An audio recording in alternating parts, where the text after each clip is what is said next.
اچھا یہ ابھی ہیپی نیو ایئر کے اعتبار سے میسج آ رہے تھے نا. آج 2 جنوری 2016 ہے نا, تو کل 1 جنوری تھی, تو وہ جناب اتنے لمبے لمبے میسج کہ یہ یہود و نصارہ کی پیروی ہے ہیپی نیو ایئر کہنا. خدا دا ناجے یہ کوئی مذہبی ایکٹیویٹی ہے ہیپی نیو ایئر کہنا؟ یہ شمسی بھی جو مہینے یہ بھی اللہ کے ہیں, قمری بھی اللہ کے ہیں. 1 محرم بھی ہو وہ بھی ہیپی نیو ایئر ہے مسلمانوں کے لیے, چاہے 1 جنوری ہو ہیپی نیو ایئر ہے. اس کا کوئی مذہب کے ساتھ تو تعلق نہیں ہے کہ اس کی بنیاد کے اوپر کوئی مذہبی ایکٹیویٹی تو نہیں ہو رہی ہے. یہ دنیاوی معاملات ہے. برتھ ڈے منانا دنیاوی معاملہ ہے, اس کا کوئی دینی ایکٹیویٹی تو نہیں ہے. یہ بتائیں کہاں یہود و نصارہ لکھا ہے کہ ہماری دینی ایکٹیویٹی ہے. ہاں کرسمس میں والا معاملہ جو ہے وہ دینی ایکٹیویٹی ہے, اس کو نہیں ہم سپورٹ کرتے, لیکن 1 جنوری والا معاملہ ہے کوئی دینی ایکٹیویٹی تو نہیں ہے. اور میسج آ رہے ہوتے ہیں یہود و نصارہ کی پیروی, اور ان مولویوں نے اور اس قسم کے پرورٹڈ قسم کی حیضہ شدہ نیچر جو دیندار لوگ ہیں, انہوں نے جو میسج جس موبائل سے کیے ہوتے ہیں نا وہ بھی انگریزوں کا بنایا ہوا ہے. وہ نہیں ان کو یہود و نصارہ کی پیروی نظر آتی. دیکھو, اور 10 باڈی گارڈ رکھے ہوئے ہیں, انہوں نے جو اسلحہ اٹھایا ہوا ہے وہ یہود و نصارہ کا بنایا ہوا ہے. وہ گاڑیاں جس میں مولوی دندراتے پھر رہے ہیں, اور اس میں آپ کے چندوں کے پیسوں کا پیٹرول بلایا جاتا ہے. ٹھیک ہے, وہ گاڑیاں جو ہے یہود و نصارہ کی بنائی ہوئی ہیں, فریج یہود و نصارہ کے بنائے ہوئے ہیں. یہ ساری چیزیں, اس میں ان کو کوئی پیروی نظر نہیں آتی. ادھر پھر آپ کو صحیح مسئلہ بتائیں گے کہ جی یہ کوئی دینی مسئلہ تو نہیں ہے نا, یہ تو دیکھیں یہ دنیاوی معاملہ آتا ہے. تو یہی تو ہم بھی کہہ رہے ہیں بھائی میرے, ہیپی نیو ایئر اگر کسی نے لکھ کے کر دیا یہ کوئی دینی ایشو ہو جائے گا.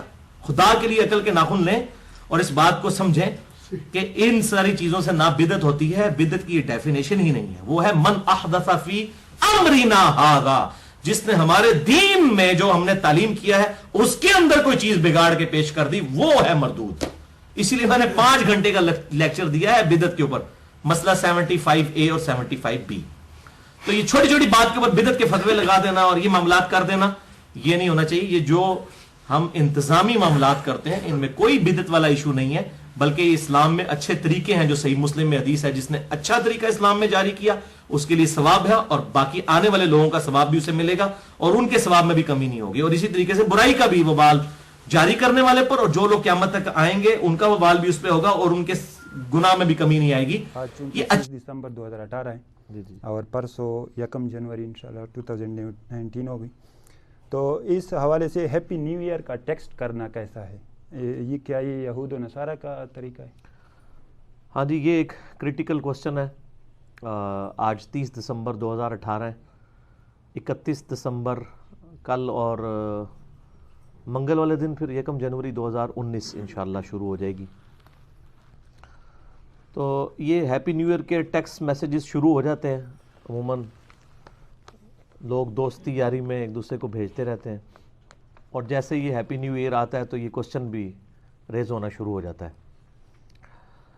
پہلی بات تو یہ سمجھ لیں کہ چاہے 1 محرم ہو یا 1 جنوری ہو, یہ دونوں اللہ ہی کے مہینے ہیں. لیونر ایئرز کے اعتبار سے ہم اپنے ان مہینوں کو لے کے چل رہے ہوتے ہیں جن کو آج کل ہم اسلامک کیلنڈر کہا جاتا ہے. حالانکہ یہ اسلامک کیلنڈر تو بعد میں بنا ہے, یہ تو لیونر ایئرز تھے, یعنی چاند کے 12 مہینے. اور سولر ایئرز جو ہیں وہ بھی پہلے سے چل رہے ہیں, جن کو آج کل ہم عیسوی کیلنڈر کہہ دیتے ہیں. یہ بھی اللہ ہی کے مہینے ہیں. سورہ التوبہ کے اندر اللہ تعالیٰ نے واضح فرمایا ہے کہ جب سے اللہ تعالیٰ نے زمین و آسمان کو تخلیق کیا ہے اس وقت سے 12 مہینے ہیں, ان میں سے 4 حرمت والے ہیں. وہ بخاری مسلم میں آیا کہ وہ 3 کنزیکٹیو ہیں. نمبر 1 ذی قعدہ, دوسرا ذوالحجہ, تیسرا محرم, اور چوتھا جو ہے وہ رجب ہے, وہ الگ سے ہے. تو یہ 12 مہینے ہیں, چاہے عیسوی کیلنڈر ہو جس کو ہم سولر کیلنڈر کہتے ہیں, چاہے وہ ہجری کیلنڈر ہو جسے ہم لیونر کیلنڈر کہتے ہیں, چاند کے مہینے. اس کے اوپر آلریڈی میرے بڑی ڈیٹیل سے گفتگو ریکارڈڈ ہے عیسوی کیلنڈر اور ہجری کیلنڈر کے اعتبار سے. جسے شوق ہو تو وہ دیکھے, میں آج اس کو ڈسکس نہیں کروں گا. تو یہ ٹیکسٹ میسج کوئی بھیج دیتا ہے یا کسی کو مبارکباد بھیج دیتا ہے تو یہ کوئی دین کا مسئلہ نہیں ہے کہ اسے بدعت کی کیٹیگری میں فال کروایا جائے. ہیپی نیو ایئر ہو یا کوئی برتھ ڈے منا دیتا ہے تو یہ دینی ایکٹیویٹی نہیں ہے. اسلام میں جو دینی ایکٹیویٹی ہے نا, اس میں کوئی چیز داخل کرنا یہ بدعت کی کیٹیگری میں فال کرتا ہے. یا کسی غیر مسلم کی دینی ایکٹیویٹی کے ساتھ ریزیملنس کرنا وہ حرام کی کیٹیگری میں فال کرتا ہے. جس طرح کہ کرسمس ہے یا ہولی ہے یا دیوالی ہے, اس کو منانا یہ اسپیسیفکلی یعنی دینی ایکٹیویٹیز ہیں. اور انہی پہ وہ حدیث فٹ ہوگی جو سنن نبی داؤد کے اندر موجود ہے کہ نبی صلی اللہ علیہ وآلہ وسلم نے فرمایا من تشبہ بقوم فہو منہم, جس نے جس قوم کی مشابہت اختیار کی, ریزیمبلنس اختیار کی, وہ انہی میں سے شمار کیا جائے گا. تو وہ مذہبی ایکٹیویٹیز میں مشابہت ہے. اب یہ برتھ ڈے منانا یا ہیپی نیو ایئر کا میسج کرنا یہ کوئی مذہبی ایکٹیویٹی نہیں ہے, یہ دنیاوی اعتبار سے. ایون کوئی جمعۃ المبارک بھی کہہ دیتا ہے, وہ سعودیہ کے مولوی ذرا اس معاملے میں سخت ہیں, ان کو سمجھ نہیں آئی کہ بدعت کی ڈیفینیشن ہی کچھ اور ہے.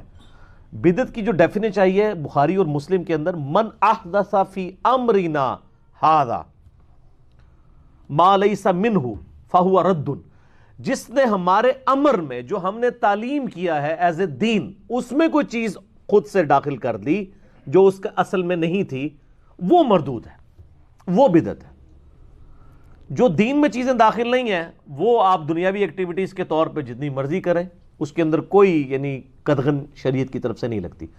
یعنی اگر آپ کہیں کہ جی مسجد کے اندر ایئر کنڈیشن لگانا یا مسجد میں قالین بچھانا, یہ سب کے سب دنیاوی معاملات ہیں. اگرچہ یہ دین تک کی یعنی سربلندی کا ایک ذریعہ ضرور ہے, لیکن یہ اسپیسیفکلی دین نہیں ہے. یعنی کوئی شخص یہ نہیں کہتا کہ جی نماز پڑھتے وہ نیت کرے کہ جی اوپر اس قالین کے اور نیچے اس پنکھے کے سامنے اس ایئر کنڈیشن کے اللہ اکبر, یہ تو کوئی نہیں کہہ رہا ہوتا. یا آج لوگ حج کرنے کے لیے اگر چلے جاتے ہیں ایروپلین کے اندر, تو وہ ایک دین کو سپورٹیو ذریعہ ضرور ہے, لیکن وہ دین میں کوئی چیز داخل نہیں ہوئی. حج کے وہی ارکان ہیں جو شروع سے چلتے آ رہے ہیں, اس میں تو کوئی فرق نہیں آیا. یہ دین میں طریقے